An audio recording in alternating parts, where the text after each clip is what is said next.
Try ko lang konti. Para hindi madulas. Kita pa naman, 'di ba? Pero kung nalalabuan kayo, pwede nyo lagyan. Sulat. Kailangan yun pa din yung susulatan nyo. Tapos lalagyan natin siya dito ng yung kanina, yung transition, pero hindi to feathered. 6D ang gagawin natin dito. 6D na combi. Yan, lalagyan ko siya dito kasi yun yung ano ng transition ng kilay niya eh. Tingnan nyo. Dito, pataas. Yung dito, yung kilay niya pababa na. Kaya dun ko nilagyan ng guhit. Para yan yung palatandaan.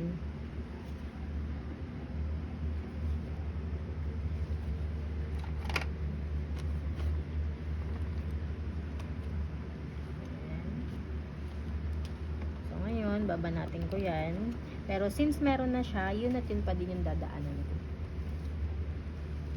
Kasi sa second session lang naman natin siya. Uulitin mo lang mamali. Okay. Kailangan yun at yun pa din ang dadaanan.